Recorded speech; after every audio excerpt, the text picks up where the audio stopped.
નાયબ police commissioner zone 3ની ટીમે Lalgate police મથકના લૂંટ વિથ મર્ડરના ગુનાના કાચા કામના કેદી એવા પેરોલ ફ્લો કરી અને ભાગી છૂટેલા યુપીના સંત કબીરનગર જિલ્લામાંથી ઝડપી પાડ્યો હતો.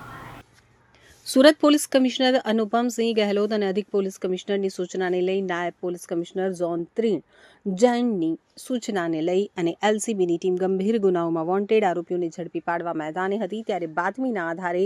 લાલગેટ પોલીસ મથકમાં લૂંટ વિથ મર્ડરના ગુનામાં પોલીસના હાથે ઝડપાયા બાદ કાચા કામના કેદી એવા અહેમદ ઉર્ફે બિસ્મિલ્લાહ મહેબૂબ આલમ ખાન પેરોલ ફોલો કરી ભાગી છૂટ્યા હતા અને તે હાલ યુપીમાં હોવાની માહિતી મળતા એલસીબી ઝોન 3ની ટીમના પીએસઆઈ એમજી ભાદરકા, અહેકો વિકાસભાઈ, અવકો ભરતભાઈ અને વિપુલભાઈએ યુપીના સંત કબીરનગર ખાતે જઈ ત્યાંથી આરોપી અહેમદ ઉર્ફે બિસ્મિલ્લાહ મહેબૂબ આલમ ખાનની ધરપકડ કરી સુરત લાવી તેનો કબજો લાજપોર જેલને સોંપવાની તજવીજ હાથ ધરી હતી.